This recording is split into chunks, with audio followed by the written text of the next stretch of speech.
मैं आम आदमी पार्टी की ओर से द पोस्ट ऑफिस बिल 2023 को अपोज करने के लिए खड़ा हुआ हूं, इसका विरोध करने के लिए खड़ा हूं।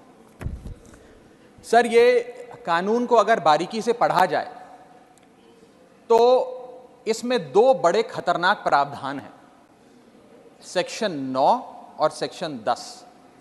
ये ऐसे खतरनाक प्रावधान हैं जो भारतीय डाक सेवा को, इंडियन पोस्टल सर्विस को इतनी शक्तियां दे देंगे कि वे किसी भी शिपमेंट को, कंसाइनमेंट को, पोस्ट को, चिट्ठी को खोलकर उसे सीज कर सकते हैं, उसे पढ़ सकते हैं, उसे इंटरसेप्ट कर सकते हैं और उसके सब्सिक्वेंटली जो एक्शन उस पर लेना चाहते हैं वो ले सकते हैं।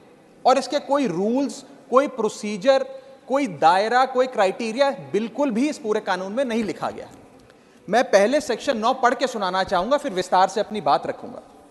सेक्शन 9 कहता है, the central government may by notification empower any officer to cause any item in course of transmission by the post office to be intercepted, opened और detained in the interest of 1.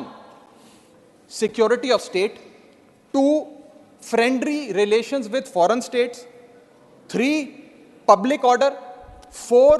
emergency, and 5. upon the occurrence of any contravention of any provisions of this act or any other law for the time being in force। यानी कि इन 5 scenarios में पूरी शक्ति है Indian postal office को कि वो किसी के भी डाक को या कंसाइनमेंट शिपमेंट को इंटरसेप्ट कर सकती है, डिटेन कर सकती है, खोल सकती है। इसमें 7 बड़ी समस्याएं हैं जो मैं आपके सामने रखना चाहूंगा।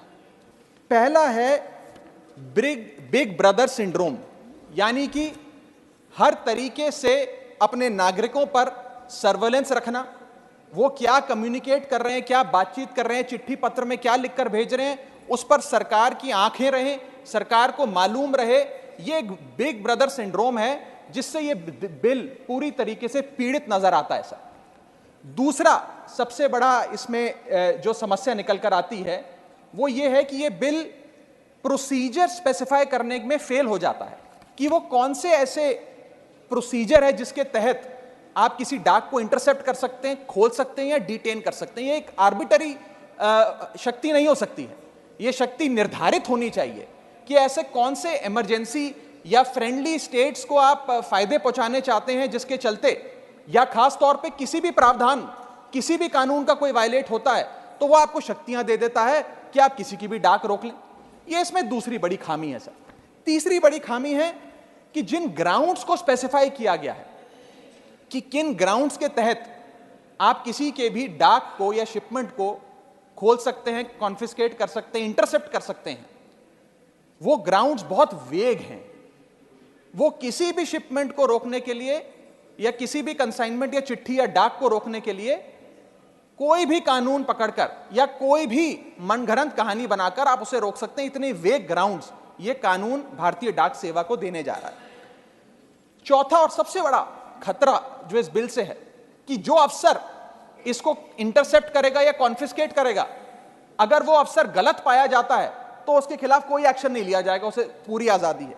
5वां आर्टिकल 19 और आर्टिकल 21 का वायलेशन है सर। इसके साथ एक और मैं खतरनाक चीज बताना चाहूंगा कि ये राइट टू प्रिवेसी जो है, ये राइट टू प्रिवेसी का वायलेशन है। और राइट टू प्रिवेसी का एक हाल ही में वायलेशन मेरे साथ और इस सदन के कई सदस्यों के साथ हुआ, जब हमें अपने स्मार्टफोन पर, एप्पल के स्मार्टफोन पर एक नोटिफिकेशन आया, जिस नोटिफिकेशन में सर ये लिखा गया कि स्टेट स्पॉन्सर्ड अटैकर्स ने आपके फोन को इन्फेक्ट कर दिया है और इसके जरिए वे आपके कैमरा, आपके माइक, फोन का जो माइक होता है और फोन के अंदर जितने भी डॉक्यूमेंट्स, पासवर्ड्स, कॉन्टैक्ट्स हैं, वो सारे स्टेट स्पॉन्सर्ड हैकर जो है उसके निगरानी में आ जाते हैं, उसकी पोजीशन में आ जाते हैं।